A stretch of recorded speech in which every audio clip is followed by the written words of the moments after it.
ማዕበል ካለ ግን ከጌታ ጋር ከሆንክ ነገሩ ቀላል አይደለም። ኢየሱስ ጸጥ በል አለው ብቻ አይደለም የሚለው ገሰጸው ነው የሚለው። መጀመሪያ ሂድ። በዛ ማዕበል ሲተራመስ ምንም ያልፈሩ ራጭ ሲል ፈሩ።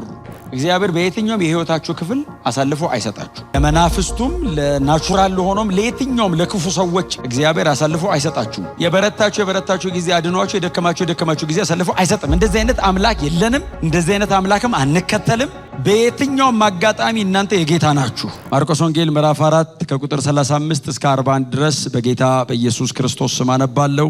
ያ ቀን በመሸ ጊዜ ወደ ማዶ እንሻገር አላቸው። እነርሱም ሕዝቡን ትተው በጀልባዋ ውስጥ እንዳለ በዚያው ይዘውት ሄዱ። ሌሎች ጀልባዎችም አብረውት ነበሩ። በዚህ ጊዜ ኃይለኛ አውሎ ነፋስ ተነሳ። ማዕበሉም ውሃ እስኪሞላት ድረስ ጀልባዋን ያናውጣት ነበር። ኢየሱስ ግን ትራስ ተንተርሶ ከጀልባዋ በስተኋላ በኩል ተኝቶ ነበር።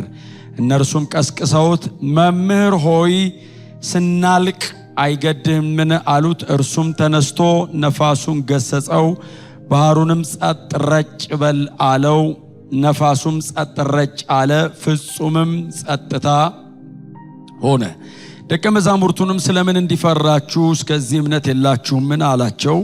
እነርሱም በፍርሃት ተውጠው እርስ በርሳቸው ነፋሱም ሞገዱም የሚታዘዙለት ይህ ማን ነው ተባባሉ።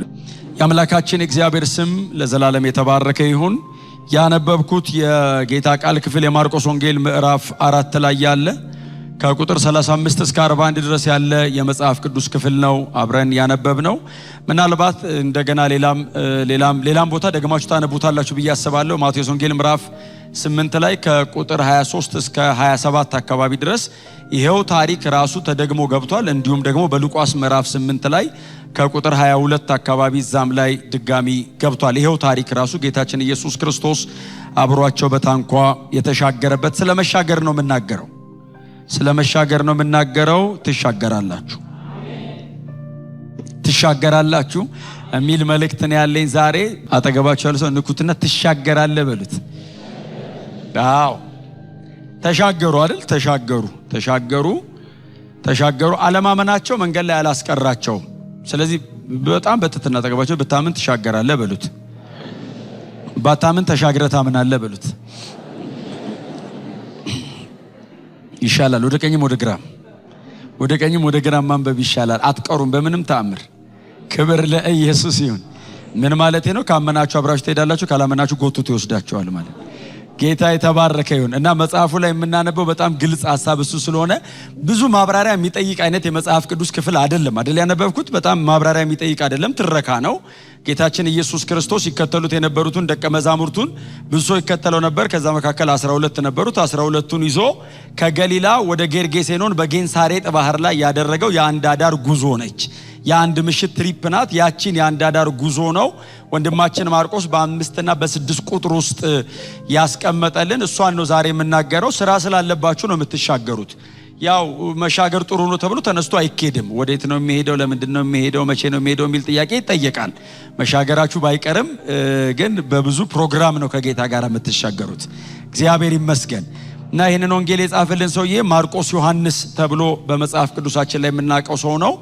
ማርቆስ ዮሐንስ ይባላል። ምናልባት በወንጌላት ላይ በራሱ ወንጌል ላይ ብቻ ነው የምታገኙት። በራሱ ወንጌል ላይ ብቻ ነው። ያው ይህንን የኢየሱስ ክርስቶስን ስቅለትና ሲቃይ ስናነሳው ላይ እናነሳዋለን። አገረ ገዢው ግቢ አካባቢ ሲጠጋ ሲይዙት አንድ ጎበዝ ልብሱን ጥሎ ሮጠ ብሎ ስለራሱ ተናግሯል ተብሎ የሚታሰበው እሱ ክፍል ብቻ ነው። ከዛው ወንጌላት ላይ ይህንን ወጣት አታገኙትም። የምታገኙት በሐዋርያት ሥራ መጽሐፍ ላይ የሐዋርያት ሥራ ምዕራፍ 13 ምዕራፍ 15 እና ሁለተኛ ጢሞቴዎስ ምዕራፍ 4 ላይ በተደጋጋሚ ታገኙታላችሁ። ከጳውሎስ ከበርናባስ ጋር በተያያዘ ስሙ ተጠቅሷል። ማርያም የምትባል እናት ነበረችው። ኢየሩሳሌም አካባቢ በጣም ትልቅ ቤት ነበራቸው። መንፈስ የወረደው እነሱ ቤት ነው። ኢየሱስ የመጨረሻ ራት የበላው እዛ ቤት ነው። ጴጥሮስ ተፈቶ የመጣው እዛ ቤት ነው። ክብር ለኢየሱስ ይሁን። ቤታችሁን እንደዚህ ያርገው። ኢየሱስ የመጨረሻ ራት እዛ ቤት በላ። መንፈስ ቅዱስ የመጣው የዛን ቀን የመጀመሪያ ጊዜ መንፈስ ቅዱስ ሲወርድ እዛ ቤት ወረደ። ጴጥሮስ ትልቁ ሰው ተፈቶ ሲመጣ የአዲስ ኪዳን ትልልቅ ኢቨንት እዛ ቤት ነው የተከናወነውና ሰውየው ነበረ። ይሄ ወጣት ልጅ ነው አፍተሮል ነበረ። ሲከናወኑ ነገሮቹ በሙሉ ነበሩ። እናቱ ደግሞ ቸርች ዝግ በነበረችበት ጊዜ ቤቷን ለጸሎት ቤት ሰጥታ ነበር። ጴጥሮስ ከእስር ቤት ሲወጣ ቸርች ሄዳ አይደለም የሚለው እነ ማርቆስ ዮሐንስ ቤት መጣ ነው የሚለው፣ እዛ ቤት ነው የሚጸልየው። ስለዚህ እግዚአብሔር ካሳ አድርጎ የሰጣት ልጇን ወንጌል ጸሐፊ ያደረገው እግዚአብሔር ያሳያቸው። አሁን በዚህ አይነት ሙቀት በዚህ አይነት አዳራሽ ውስጥ አሁን ቀኑን ሙሉ ስንማር እንዋል ብንል ቻሌንጂንግ ነው። በዚህ ሁሉ ቁጥር ህዝብ ማለት እንደዚህ አይነት አዳራሽ አይደለም የሚያስተምራቸው፣ በዚህ አይነት ሙቀት አይደለም የሚያስተምራቸው፣ ሜዳ ላይ ነው። በዛ አይነት እጅግ በጣም ከባድ ፀሐይ ውስጥ ቁጭ አርጎ በጣም ብዙ ህዝብ ሲያስተምሩ አለ እና ቀኑን ሙሉ ሲያስተምሩ ያለው የስንዴ ቅንጣትን አይደል፣ ስለመውደቋ፣ ስለመፈራረሷ፣ ስለመበስበሷ፣ ስለመሞቷ፣ ስለመነሳቷ፣ ስለ እርሾ እንደነዚህ አይነት ትምህርቶችን የእግዚአብሔር መንግስት እየመሰለ ቀኑን ሙሉ በጣም ጠንካራና ከባድ ትምህርት ኢየሱስ ሲያስተምሩ አለ። እንኳን መንፈስ ቅዱስ ሳይሞላ ታምር ፍለጋ የመጣ ህዝብ ይቅርና በእንደዚህ አይነት መንገድ የእግዚአብሔርን ቃል ለመስማት መንፈስ ቅዱስ ተሞልቶ በስነ ስርዓት የተቀመጠ ሰው እንኳን ቢሰማው ቀኑ ሙሉ ለመስማት የማይታገሰው አይነት ትምህርት ቀኑ ሙሉ ሲያስተምራቸው አለ እና ከጧት እስከ ማታ ሲያስተምሩ አለና ማመሻሻው ላይ ነው እንግዲህ ያነበብነው ክፍል ያለ መሸትሸት ላይን ያዝ ሲያረግ 12 ሰዓት አካባቢ ሲያልፍ ጌታችን ኢየሱስ ክርስቶስ መጣና 12ቱን ደቀ መዛሙርቱን በሉ ተነሱ አላቸው። ከህዝቡ ጋር አብረው ተቀምጠዋል። በሉ ተነሱ አላቸው። ምን እናርግ? እንሂድ። ወዴት? ወደ ማዶ እንሻገር። መሻገር መጽሐፍ ቅዱሳዊ ነው። በጣም ብዙ የመጽሐፍ ቅዱሳችን ክፍል ላይ መሻገር አለ። እንሻገር ወደ ማዶ ሲላቸው ደቀ መዛሙርቱ በጣም ደስ አላቸው። ምክንያቱም ቀኑን ሙሉ ሲያስተምር የዚህ ቀን ታምር አላረገም፣ የዚህ ቀን አንድም አጋንንት አላወጣም፣ የዚህ ቀን ቀኑ ራሱ በጣም ረጅም ነው። በትምህርት ነው ያሉት። ደግሞ እንደምታውቁት ያው መንፈስ ቅዱስ ስላልተሞሉ ነገር ቶሎ አይገባቸውም እና አልገባቸውም ቀኑ ሙሉና በጣም ደክሟቸዋል። ተነሱ እንሂድ ሲላቸው ብድግ አሉ። እንሂድ ያለው እሱ ነው፣ ይዘውት ሄዱ የሚለው እነሱን ነው። ቀድሞ ታንኳ ውስጥ ገቡ ሮጠው። ታንኳ በጣም ጠባብ ነች። 12 ሰው ሲገባባት ጭንቅንቅ አለች። ከዛ ኢየሱስ ህዝቡን አሰናበተና 13ኛ ሆኖ መጣ እና እነሱ ቀኑ ሙሉ ቁጭ ብለው ሲሰሙ ነበር። እሱ ደግሞ ቀኑ ሙሉ ቆሞ ሲያስተምር ነው ያለው። በዛ ላይ ሳይበላ ነው ያለው። ደክሞታል። ከዛ 13ኛ ሆኖ መጣና እምንሄድበትን መጨረሻ አላቸው። ምክንያቱም ከዚህኛዋ ከገሊላ ተነስተው በጌንሳሬጥ ባህር ላይ በስተምዕራብ በኩል ከታጠፉ ቅፍርናሆም ነው፣ የነ ጴጥሮስ የትውልድ ሀገር ነው። ፌመስ ናቸው። ቢሄዱ ደስ ይላቸዋል ሀገራቸው ከኢየሱስ ጋር ማለት ነው። ኢየሱስ ደግሞ በጊዜው በጣም እንትን ነው፣ ኮንትሮቨርሻል ቢሆንም ግን በጣም ተፈላጊ አይነት ሰው ነው። ስለዚህ ወደ ሀገራቸው ይሄዳሉ። ጌታ ምን አላቸው? ከዚህ ተነስተን የምንሄደው በስተ ደቡብ ነው አላቸው። ወደ ሀገራችሁ ይዛችሁኝ እንዳገቡ። ምክንያቱም ከ12ቱ 4ቱ አሳጥማጅ ነው፣ 4ቱም ደግሞ የተገኙት በስተ ምዕራብ በኩል እዚሁ ባህር ላይ ነው። ጥርሳቸውን የነቀሉበት ባህር ስለሆነ ጂኦግራፊካሊ እንትኑ አይጠፋቸውም አካሄዱ የባህሩ። ስለዚህ ተሸውደናል ብላችሁ በስተ ምዕራብ እንዳትወስዱ፣ ወደ ደቡብ ነው የምንሄደው፣ ጌርጌሴኖን ነው የምንሄደው አለ። እግዚአብሔር ያሳየ ጌርጌሴኖን ማለት የመቃብር ከተማ ነው፣ የሙታን መናፍስት መኖሪያ ነው። ሊትራሊ የሙታን መናፍስት መኖሪያ ተብሎ ነው የሚታመነው። ደግሞ መቃብር ነው ያለው ጌርጌሴኖን። ወደ ጌርጌሴኖን እንሂድ ሲል የቀደሙ ይሻል ነበር። እዛ ቁጭ ብሎ ሲማሩ ቢሉ ይሻል፣ ሙታን መናፍስት ያሉበት ሀገር እንሂዳል። ከዛ ቀዘፋ ሲጀምሩ መጽሐፍ እንደሚለን ጌታ ኢየሱስ ክርስቶስ በታንኳይቱ ላይ እንቅልፍ ይዞት ተኛ ይላል። ዋው! ፍጹም ሰው ነው ማለት ነው አይደል? ሂዩማን 100% ፍጹም ሰው መሆኑ እያሳያቸው ነው። መለኮትነቱንም እዚሁ ያሳያቸዋል። ሰው ነኝ አላቸው። ተኛ፣ ጭልጥ ብሎ ተኛ እና አንድ የሆነ NASV ነው የሚል አንድ ቨርዥን አለ። ምን ብለው ተርጉመውታል? ኦሪጂናሊ ኮይኖዋን ወስደው ጌታ ኢየሱስ የተኛው ፊት ለፊታቸው አይደለም። ታንኳዋ ሲሰሯት ከስር አንድ ክፍል አላት እና ውስጥ ገብቶ ትራሱን ስቦ ዘግቶ ተኛ። እንሻገር ጌርጌሴኖን እንሂድ አላቸው። ያው እንሻገር ማለት እንስመጥ ማለት ስላልሆነ እንደሚደርሱ እርግጠኛ ስለሆነ ነው። ጴጥሮስን አምኖት አይደለም፣ እሱ ያው ራሱን ነው የሚያምነው። እሱ ለራሱ የታመነ ነው። እንሻገር ብሎ ገብቶ ለጥ አለ። ምክንያቱም ደቀ መዛሙርቱ ብዙ ነገሩ ስላልገባቸው አያስተኙት። ቀድም ስታስተምር ጋደም ካለ አጠገባቸው ቀድም ስታስተምር እርሾ ያልከው ማን አንተ ነህ እኛ ነን፣ እርሻው ስንዴ ቅንጣቱ ማናችን ነን። ስለዚህ እንዳይበጠብጡት ከተረጎመ ምዛው ተሻግሮ አጋንንቱን ካወጣ በኋላ ይተረጉምላቸዋል። ወደ ውስጥ ገብቶ በሩን ዘግቶ ተኛ። ቀዘፋ ጀመሩ፣ መምሸት ጀምሯል። እሱ ደግሞ ብዙ ጊዜ ባህርና ሌሊትና ባህር ይመቸዋል። ሮጦ የማያመልጡበት እጅ ያረገችው የማይሉበት ነገር ይመቸዋል። ብቻውን አድኖ እየተጠራ መኖር ይፈልጋል። የላችሁበትም ሊላቸው ይፈልጋል።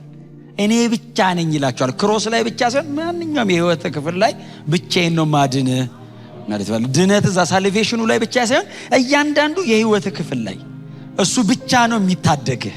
እሱ ብቻ ነው ጣልቃ እየገባ እየተናጠቀ የሚያሳልፈ። ይሄንን ማስተማር ፈልጓል እና ይዟቸው እየሄደ ነው። እየቀዘፉ ሲሄዱ ያወራሉ፣ መንገድ ላይ ሲሄዱ ያወራሉ። አንተ ግን ቅድም ሲያስተምር ሰምተዋል? ምን አስተማረ? የስንዴ ቅንጣት እኮ መሬት ወድቃ እኮ ከበሰበሰች በኋላ ይሄን ያህል ታፈራለች አለ። ኢየሱስ አይገምትም ሲያስተምር፣ እንቅጩን ነው የሚናገረው። ምክንያቱም እሱ የዛን ቀን እንደዛ ካለ ከዛ በኋላ እንደዛ ነው የሚሆነው። እሱ እግዚአብሔር ስለሆነ ከዛ በኋላ የተፈጥሮ ስርዓቱ ነው ይቀጥላል።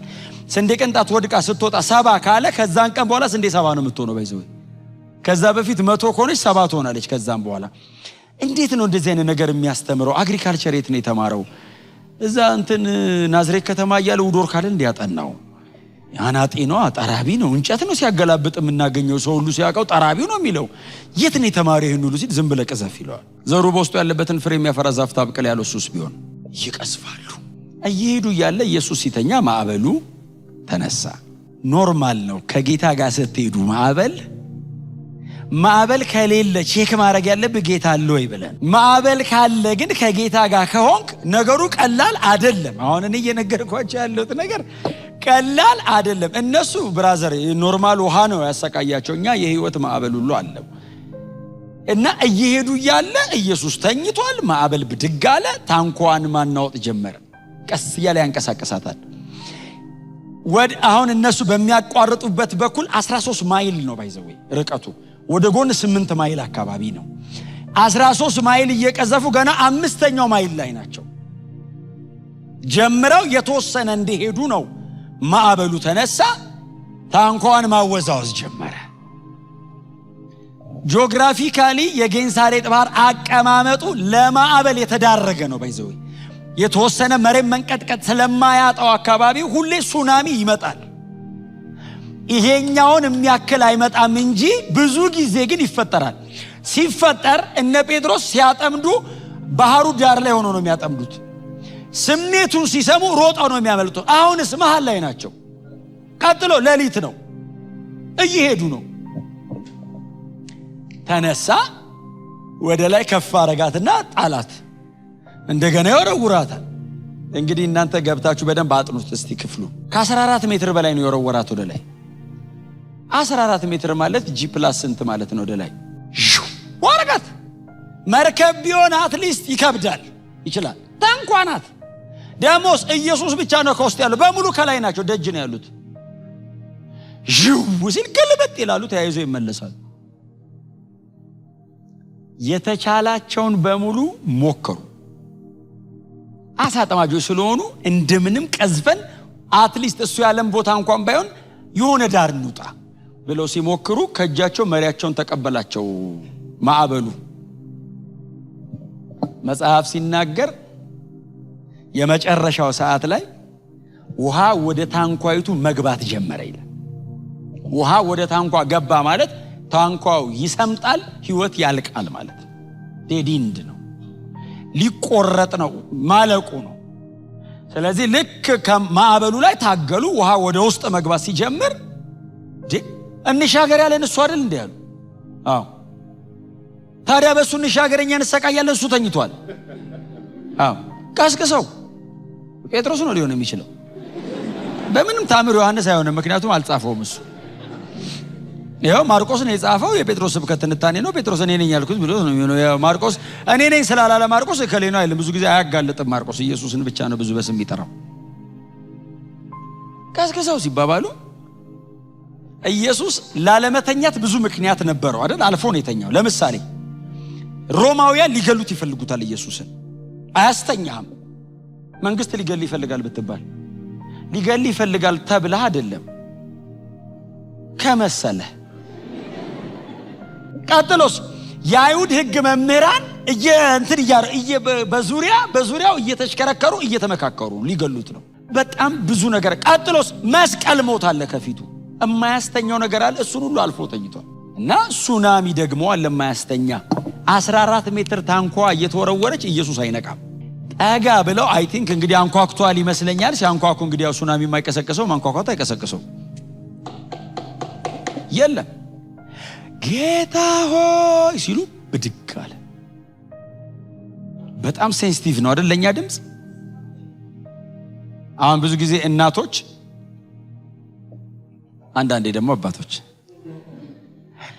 እናቶች ተኝተው ሌላ ክፍል የልጃቸው በጣም ትንሽ ኖይዝ ብድግ ያን እኛ ቤት ስለማይ ማለት እኔ ተቀስቅሼ ነው ምነቅ እስቲ ተነስ ብለ እነሱስ ሲደክሙ ውለው ካለ ብድግ ልክ እንደዛ ነው ኢየሱስ። ምንም ነገር አይቀሰቅሰውም። የነ ጴጥሮስ ድምጽስ ብድግ ነው የሚያደርገው። ጌታ ሆይ ሲሉት አቤት አለ። ስንጠፋ አይገድም እንዴ? ምን ማለት ነው? አንተ አጠፋም ነው እሱ ልማዱ ነው። ውሃ ላይ መራመድ፣ መሄድ፣ መውጣት፣ መግባት። አንተና ምንን መተንኛ ማለቃችን ነው። አንተ እንደለመደብ እንኳን ልሰምጥ አትረጥብም። ስንጠፋ ነው ያሉት አይደል? ኧረ መሞታችን ነው። ውሃ ወደ ታንኳ ገባ ሲሉት ብድግ አይደል ያለው ኢየሱስ። ብድግ አለ እና አየው። ሲያየው እግዚአብሔር ያሳይ 14 ሜትር የቆመ ውሃ ክድን ሊል ነው ላያቸው ላይ። በዛ ላይ ሌሊት ነው፣ ጨለማ ነው፣ ውሃ ላይ ነው፣ ማዕበል ላይ ያለበት።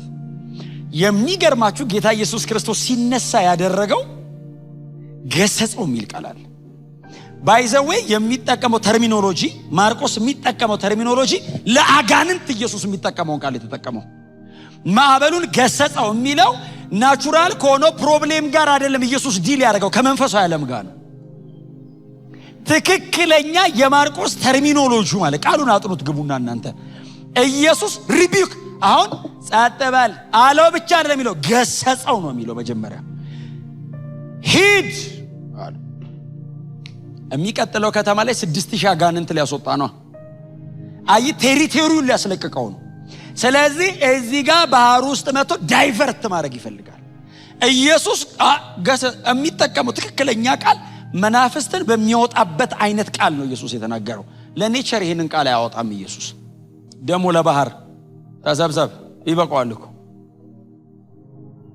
ሪቢዩክ አረገው ነው የሚለው። ታው ሲለው ነው አይደል? ከዛ በኋላ ገሰጸው ይልና ከዛ ቀጥሎስ ባህሩም ነፋሱም ተወ አይደል የሚለው። 14 ሜትር የሚዘል ውሃ ታው ሲል ኢየሱስ ጸጥ አለ አይልም። ታላቅ ጸጥታ የሚል ቃል አለ። ታላቅ የሚል ቃል አንብቦ ታላቅ የሚል አለው ባይዘው። አሁን ጸጥ አለ ተአምር ነው። ታላቅ ጸጥታው ነው ግን ሌላ ነገር ነው። ብድግ ያለ የሚዘል ውሃ ረጭ አለ ሲል ፈሩ ይላል ሰው። እናንተን አላልኩም። እናንተ መንፈሳዊ ሰው መንፈሳዊ ሚል ከፊት አለው። አገር በዛ ማዕበል ሲተራመስ ምንም ያልፈሩ ራጭ ሲል ፈሩ። ሲተኛ ፍጹም ሰውነቱ ነው ተነስቶ አጋንንቱን አዞ ኔቸርን እንደገና ደግሞ እንደ ቻይልድ ነው አይደል? ፍጥረትን እንደ ቻይልድ ነው የሚያዘው። እኔ ልጄና ሂድ እንደምለው ኢየሱስ ውሃ፣ ባህር፣ ነፋስ ምናምን ዝም ብሎ ነው። ያኛውን ገስጾ ጸጥ በል ሲለው ረጭ ሲል ነፋስም ባህርም የሚታዘዙለት ይሄ ሰው ማን ነው? እስቲል ሰው ነው። what manner of man እንደኔ ይበላል እንደኔ ይጠጣል እኔ ታንኳ ውስጥ እንቅልፍ ይዞት የቀሰቀስኩት እኔ ነኝ። እንደኔ ሰው አይደለም እንዴ አሉ። ምን አይነት ሰው ነው ማለት ምን አይነት ማነር ነው? ዋት ማነር? ፈሩ በሚለው ቃል ነው ማርቆስ መለኮትነቱን ያስተዋወቀን። ፈሩ የሚለው ቃል ነው ያስተዋወቀን። አንድ ቃል ልንገራችሁ። ኤፎቤታን ፎቦን የሚል ግሪክ ቃል ኤፎቤታን ፎቦን። ኤፎቤታን ፎቦን ማለት ፍርሃት ማለት ነው ትርጉሙ፣ ግን አይነቱ ይለያል። እግዚአብሔር በቀደመው ኪዳን ሲና ተራራ፣ ኮሬብ ተራራ ምናምን ላይ ሲወርድ ሕዝበ እስራኤል እየተንቀጠቀጠ ሙሴ ይሉታል፣ አቤት እግዚአብሔር አይናገረን አንተ ተናገር ይሉታል።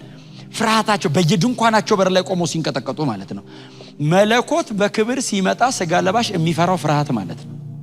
ኢየሱስ ፊታቸው ቆሞ ማዕበሉን ጸጥ ሲያደርገው የፈሩት ፍርሃት ኖርማል ፍርሃት ሳይሆን እግዚአብሔር ሲመጣ የሚፈራ ፍርሃት ነው። ስለዚህ ኢየሱስ እግዚአብሔር ነው ማለት ነው። Jesus is God። ጸጥ አደረገው።